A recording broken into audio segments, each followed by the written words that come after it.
저는 홍준표 같은 분이 예. 그런 말씀을 하시는 것에 대해서 상당히 고맙게 생각합니다. 왜 또 고맙기까지 하세요? 태극기 부대에도 감사하고 예. 홍준표 대표님한테도 아주 감사해요. 그리고 예. 사랑스러운 고대 후배예요. 후배. 그러니까 홍준표 대표 같은 분들이 예. 그렇게 터무니없는 말씀을 계속 해주셔야 우리 민족의 이 평화 패러다임이 제기를 가는데 상당한 도움. 북한이, 김정은이 어떻게 이렇게 드라마틱하게 한순간에 변할 수 있느냐라는 게 지금 우리 국민들이 대체로 느끼는 궁금증입니다. 네네. 지난해까지만 해도 뭐 전쟁을 하겠다, 핵을 어떻게 하겠다, 트럼프가 김정은 위원장을 두고 병든 강아지가 정신병자라고 지칭을 했을 만큼 그렇게 행동을 하던 김정은 위원장이 지금 우리가 보는 모습은 너무 다르단 말이에요. 한반도에선 더 이상 전쟁이 없게 하겠다. 또 내가 왜 우리 체제만 보장된다면 핵을 가지고 어렵게 살겠습니까? 그럴 이유가 뭐가 있겠습니까? 그리고 우리한테 농담을 건네고 너무 다르단 말입니다. 네네. 도대체 어떻게 이렇게 드라마틱하게 변할 수가 있는가? 저는 그 질문을 드리려고 했거든요. 지금 그 답을 조금 주신 것 같아요. 핵이라고 하는 문제가 예. 북한으로서는 오늘의 당당한 모습을 세계에다 내놓을 수 있는 가장 예산이 그나마 적게 드는 싼 방법이었어요. 체제 보장을 미국으로부터 얻어내기 위한 카드 중에 그나마 제일 싼 게 핵이라고 판단했을 거다, 김정은은. 그렇게 판단을 했던 거죠. 그러니까는 예. 여태까지 우리가 남북한의 문제에 있어서 진정성 있게 문제를 풀어갔다면 예. 이 핵 문제까지 안 왔죠. 안 왔을 텐데. 안 왔어요. 북한이 핵을 개발하도록 독려했어요. 오히려 이 서방 세계들이 독려해온 거예요. 오히려 그런 상황에서는 북한은 그나마 이것을 완성하는 것밖에는 주어진 카드가 없었고 그러나 그 카드를 예. 평화 국면을 위해서 전적으로 써야겠다는 판단을 내리기까지 김정은이라는 사람은 국내 정치를 운영해왔다는 거죠. 이 사람이 정치적인 사고, 정치공학적으로 사고할 수 있는 사람이라고 보시는 거군요. 그러니까 예. 자 보세요. 오늘날 내려온 게 국방위원장의 자격으로 내려온 게 아닙니다. 국무위원장으로 온 겁니다. 맞아요. 국무위원장입니다. 그러니까 국무위원장이라는 거는 정상적 국가 행정 체제의 수반으로 온 거예요. 그렇죠. 왜 김정일은 국방위원장이었냐 하면은 그것은 선군 정치를 바탕으로 했기 때문에 그런 거예요. 군이 먼저다. 예. 군이 먼저다. 그런데 그 선군 정치의 모든 폐해를 그동안 상당히 완화시키고 바꿨어요. 체제를. 김정은 위원장이. 그래서 군을 잘 다독거리고 설득시켜 왔어요. 그 과정에서 뭐 숙청도 있고 사실은 뭐 피바람도 좀 불지 않았습니까? 그것도 다스리는 과정이라고 보시는 거예요. 그분은 상당히 리버럴하고 좋은 사람이었는데도 불구하고 예. 고모부 김정은 체제를 근본적으로 부정하는 일을 좀 했어요. 그렇기 때문에 그런 결과가 초래된 것이고 어떻게 했든 김정은이라는 사람은 이 한반도의 국면을 전쟁 체제에서 평화의 패러다임으로 바꿔야겠다는 결의를 가지고 일련의 사태를 진행시켜 왔다고 저는 판단하고 있습니다. 정리 좀 해보겠습니다. 그러니까 김정은이라는 사람은 이 도올 선생님이 보시기에는 정상적인으로 판단할 수 있는 인간이다. 네. 다만 지금까지 작년에 보였던 전쟁관 같은 행동들은 핵이라는 카드를 가지고 대화를 해내기 위해서 했던 일들이다라고 보시는 거예요. 그러니까 레토릭일 뿐이죠. 레토릭이다. 그럼 일각에서 아니 저 사람 우리가 보기에는 되게 시원시원하고 뭐 이렇게 인간적인 사람 같지만 고모부도 죽인 사람 아니냐 이 부분에 대해서는 북한이라는 체제의 특수성을 생각해야 한다. 네. 예, 이렇게 김정은으로 가는 것에 고모부가 방해가 되는 인물이었다면 고모부 차원이 아닌 어떤 정치인의 차원으로 정산을 한 것으로 이해를 해야 된다. 그 잔인한 수법이었더라 하더라도 이 말씀이신 거고. 네. 자, 그렇다면 만약 김정일이나 김일성, 그러니까 아버지나 할아버지였다면 핵 개발을 지금 멈춰야 할 텐데 멈추지 않고 더 달릴 수도 있었을 텐데 김정은은 멈춰야 될 때라고 판단했다. 이 부분을 높이 사시는 거예요. 네네네. 그럴 만큼 국제적인 정치 감각이 있는 사람이죠. 알겠습니다. 네. 말씀을 쭉 듣다 보니까 결국 네. 도올 선생님은 지금 김정은 위원장이 선언한 한반도의 비핵화, 완전한 비핵화, 이번에는 허언이 아닐 거라고 믿으시네요. 왜냐하면은 북한의 가장 어려운 문제는 뭐니 해도 경제 문제고 예. 군사적인 이러한 과시라는 것은 단단한 경제적인 그 밑받침이 없이는 예. 한계는 뻔합니다. 그런데 전 세계가 북한을 악의 축으로 규정하고 그 악의 축에 가둠으로써 이 세계 냉전 질서에서 더 빼낼 수 있는 콩고물을 그냥 최대한 빼먹으려는 서방 세계의 전략들이 이 북한을 불행하게 만들어 왔던 것이지 이제는 이거를 청산할 때가 됐다는 것은 우리 민족의 총체적인 인식의 변화, 뉴 오더, 새로운 질서가 온 것이고 그러니까 이 모든 사태를 봐왔던 이 전체적인 생각들을 바꿔야 됩니다. 전체적인 생각들을 바꿀 때가 됐다. 북한도 지금 바꿨고 우리도 바꿔야 하고 이번에만큼은 이 한반도의 비핵화가 허언이 아닐 것이다. 이렇게 말씀하셨어요. 네네. 근데 홍준표 대표는 이런 얘기합니다. 8번 속고도 9번째 뭘 믿고 정상회담을 하는 건지 모르겠다. 3번째 속으면 그 속은 사람이 공범이다. 이런 얘기도 했거든요. 여전히 믿지 못하겠다는 겁니다. 저는 홍준표 같은 분이 그런 말씀을 하시는 것에 대해서 상당히 고맙게 생각합니다. 왜 또 고맙기까지 하세요? 그러니까 홍준표 대표 같은 분들이 그렇게 터무니없는 말씀을 계속 해주셔야 우리 민족의 이 평화 패러다임이 제기를 가는데 상당한 도움을 줍니다. 그래서 저는 태극기 부대에도 감사하고 홍준표 대표님한테도 아주 감사해요. 그리고 사랑스러운 고대 후배예요. 후배. 제가 웃어서 죄송합니다. 그러니까 지금 너무나 반어적으로 표현을 하셔가지고 제가 조금 당황을 했는데. 반어적인 게 아니라 그건 정어예요. 반어가 아니고 정어고. 그야말로 고려의 가치가 없는. 더군다나 일본 방송에다 대놓고 종북 세력만 좋아하지 뭐 다 반대한다. 일부 좌파 세력만 지지하는 남북 정상회담이다라는 얘기를 아사히 TV와 인터뷰에서 했죠. 아사히 TV와. 그러니까 그런 자세는 우리가 지금 여기서 진지하게 논의할 대상이 못 된다는 것이죠. 근데 이제 홍 대표 얘기는 그거예요. 2005년에 9.19 성명 봐라. 또 2007년에 14 공동선언 봐라. 그때도 성실하게 이행하겠다고 약속 철석같이 해놓고 다 안 지켰는데 이번에는 도대체 뭘 믿고 성공했다라고 하는 거냐. 이거 다 위장 평화쇼다. 이런 얘기거든요. 가장 중요한 것은 얼마나 북한이 성실하게 우리가 납득할 만한 방식으로 이행하느냐.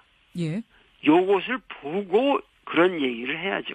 자, 남북정상회담 이렇게 끝이 났습니다. 이제 북미회담이 3, 4주 안에 열립니다. 북미회담 더 중요합니다. 왜냐하면 남북정상회담은 추상적인 선언이었다면 북미회담은 구체적으로 뭐가 나와야 돼요. 어떻게 전망하십니까? 사실은 트럼프라는 인물은 미국 역사에서 보면 완벽한 돌연변입니다. 좌충우돌이고 기존의 미국 대통령의 스타일하고는 완전히 다른 돌연변이에요. 그렇죠. 그 돌연변이 때문에 우리 민족에게는 기회가 왔다. 전 처음부터 당선될 적에 그런 말씀을 드린 적이 있습니다. 그러니까 트럼프는 뭐 기라성 같은 이스태블리시먼트에 참 멋있는 신사들 제가 많이 합니다. 그러나 그 인간들은 진실성이 없습니다. 그리고 미국의 아주 우월권이라고 하는 철저한 신념을 가지고 있는 사람들이고 이 사람들은 절대 기존의 질서의 변화를 꾀하지 않습니다. 아니 근데 선생님 트럼프 하면은 자기 실리만 챙기는 장사치, 사업가 그런 얘기들 하는데 자기 실리만 챙기는 사람이 그 신사들 미국의 뭐 기존의 백인 신사들보다 더 나을 게 있는 거예요? 이 사람이 결국은 대통령이 된 것은 트럼프의 승리가 아니라 여태까지 우리가 위대한 미국이라고 생각해 왔던 그 위대함에 몰락해요. 그것이 잘못되었다는 것이 최초로 인류사에 드러난 거예요. 더 이상 미국이 빅 브라더로서 이 세계를 지배할 수 없다고 하는 현실을 트럼프를 통해서 하나님이 드러내신 거예요. 와, 이거 굉장히 철학적인 얘기네요. 그러니까 트럼프가 뽑히는 순간 미국의 뭐랄까요, 패권주의는 이미 수그러든 거다라는 거고, 그렇기 때문에 트럼프는 오히려 북한과 얘기할 수 있고, 뭔가 역사를 새로 쓸 수 있다, 이렇게 해석을 하시는 거예요.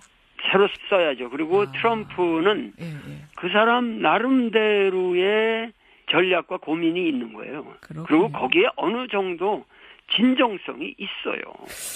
그렇기 때문에 이 기회를 활용하여 남북의 평화를 구현하는 이 절호의 찬스로 그를 활용해야 하고, 과정에서 우리가 미국에게 또다시 프라이드를 심어주고 그래서 트럼프를 노벨 평화상 수상자로 만들어야 됩니다. 트럼프, 문재인 대통령, 김정은 위원장 3자 수상 이런 거 가능할까요? 양보해도 상관없고 트럼프 혼자만 받아도 좋고 트럼프가 김정은과 같이 이렇게 받을 수 있다면 제일 좋은 거죠. 그러니까 이게 지금 누가 받느냐가 중요한 게 아니라 우린 안 받아도 좋으니 한반도 문제 잘만 풀렸으면 좋겠다, 이 말씀. 그렇죠. 트럼프한테 노벨상 줘서 저 트럼프가 더 기분 좋게, 혹은 김정은한테 줘서 더 기분 좋게 이 평화의 프로세스를 이어간다면 얼마든지 2번, 3번 줄 수 있다, 이 말씀이시죠? 그렇죠. 그리고 한반도의 비핵화를 목표로 하고 매진할 때 우리는 전 세계의 비핵화를 요구할 수 있는 양심이 있습니다. 그래서 이거는 세계적인 비전을 우리 민족이 만들어 가야 되는 거예요. 알겠습니다. 그럼 미국도 소련도 중국도 니들 다 핵 없애라. 궁극적으로는 이렇게까지 우리가 말할 수 있는 겁니다. 그렇기 때문에 이 우리의 오늘 당면한 이 과제 상황이 인류 전체의 운명이 달린 중대한 하나의 역사의 고리라고 하는 것을 우리 국민께서 인지하셔야 됩니다. 할 대상이 못 된다는 것이죠. 근데 이제 홍 대표 얘기는 그거예요. 2005년에 9.19 성명 봐라. 또 2007년에 14 공동선언 봐라. 그때도 성실하게 이행하겠다고 약속 철석같이 해놓고 다 안 지켰는데 이번에는 도대체 뭘 믿고 성공했다라고 하는 거냐. 이거 위장 평화쇼다. 이런 얘기거든요. 가장 중요한 것은 얼마나 북한이 성실하게 우리가 납득할 만한 방식으로 이행하느냐. 요것을 보고 그런 얘기를 해야죠. 자, 남북정상회담 이렇게 끝이 났습니다. 이제 북미회담이 3, 4주 안에 열립니다. 북미회담 더 중요합니다. 왜냐하면은 남북정상회담은 추상적인 선언이었다면 북미회담은 구체적으로 뭐가 나와야 돼요. 어떻게 전망하십니까? 사실은 트럼프라는 인물은 미국 역사에서 보면 완벽한 돌연변입니다. 좌충우돌이고 기존의 미국 대통령의 스타일하고는 완전히 다른 돌연변이에요. 그렇죠. 그 돌연변이 때문에 우리 민족에게는 기회가 왔다. 전 처음부터 당선될 적에 그런 말씀을 드린 적이 있습니다. 그러니까 트럼프는 기라성 같은 이스태블리시먼트에 참 멋있는 신사들 제가 많이 합니다. 그러나 그 인간들은 진실성이 없습니다. 그리고 미국의 아주 우월권이라고 하는 철저한 신념을 가지고 있는 사람들이고 이 사람들은 절대 기존의 질서의 변화를 꾀하지 않습니다. 아니 근데 선생님 트럼프 하면은 자기 실리만 챙기는 장사치, 사업가 그런 얘기들 하는데 자기 실리만 챙기는 사람이 신사들 미국의 기존의 백인 신사들보다 더 나을 게 있는 거예요? 이 사람이 결국은 대통령이 된 것은 트럼프의 승리가 아니라 여태까지 우리가 위대한 미국이라고 생각해 왔던 그 위대함에 몰락해요.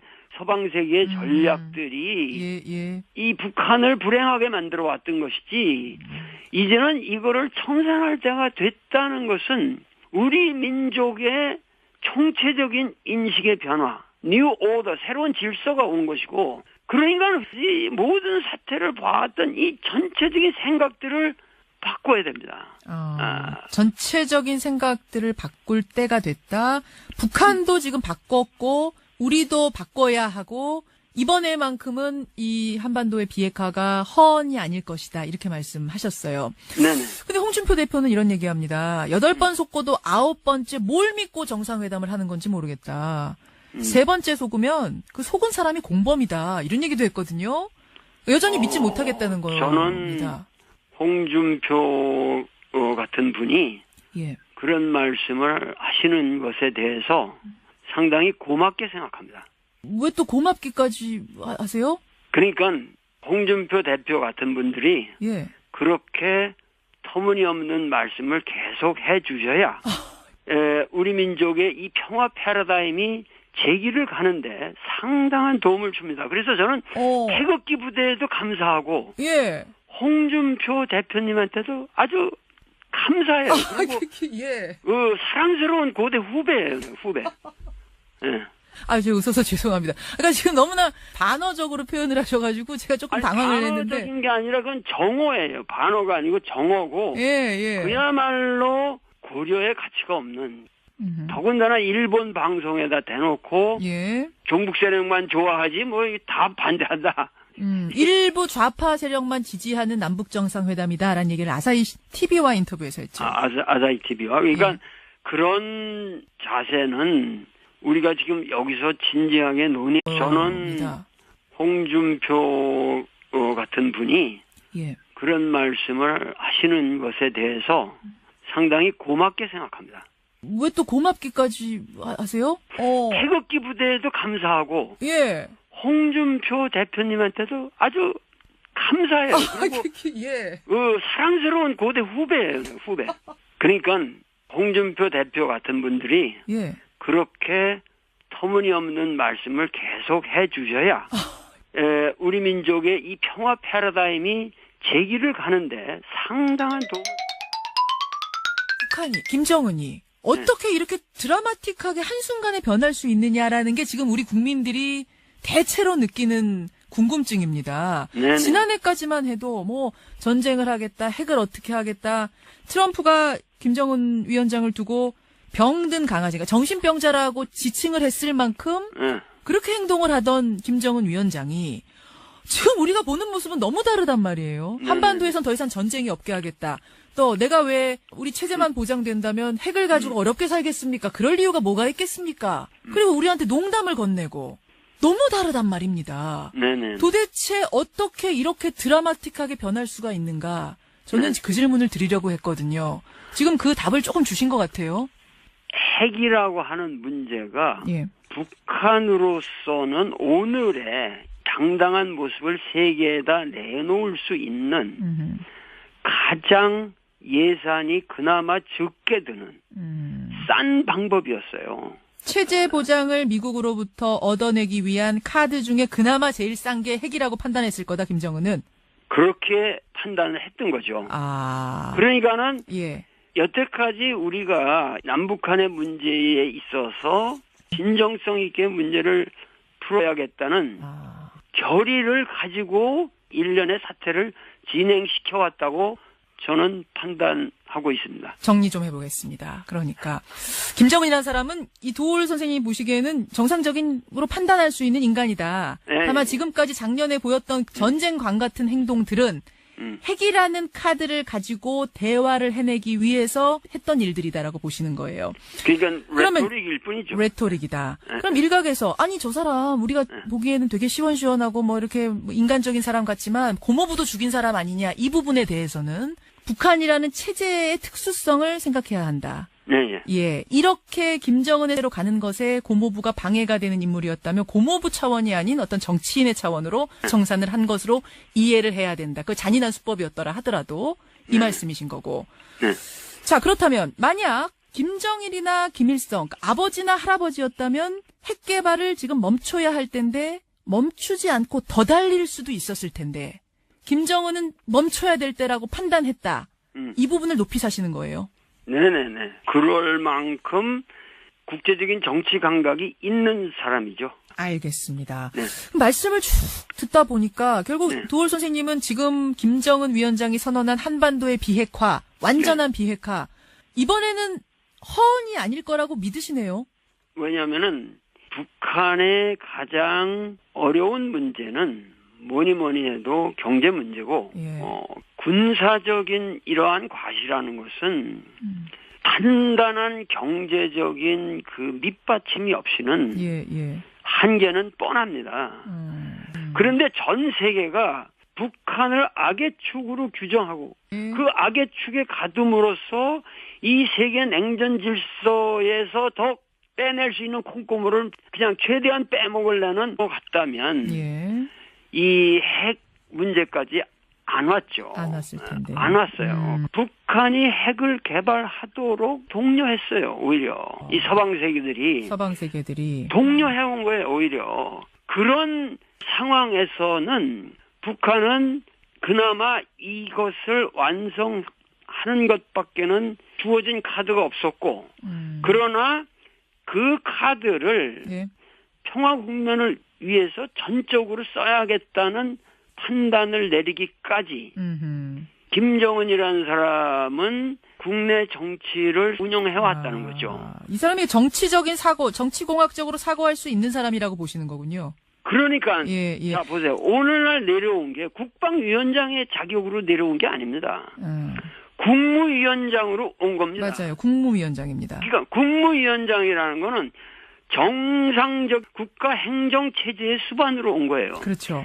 왜 김정일은 국방위원장이었냐 하면은 그것은 선군 정치를 바탕으로 했기 때문에 그런 거예요. 군이 먼저다. 예. 군이 먼저다. 그런데 그 선군 정치의 모든 폐해를 그동안 상당히 완화시키고 바꿨어요. 체제를. 김정은 위원장. 그래서 군을 잘 다독거리고 설득시켜 왔어요. 그 과정에서 뭐 숙청도 있고 사실은 뭐 피바람도 좀 불지 않았습니까? 그것도 다스리는 과정이라고 보시는 거예요. 그분은 상당히 리버럴하고 좋은 사람이었는데도 불구하고 예. 김정은 체제를 근본적으로 부정하는 일을 좀 했어요. 그렇기 때문에 그런 결과가 초래된 것이고 어떻게 했든 김정은이라는 사람은 이 한반도의 국면을 전쟁 체제에서 평화의 패러다임으로 바꿔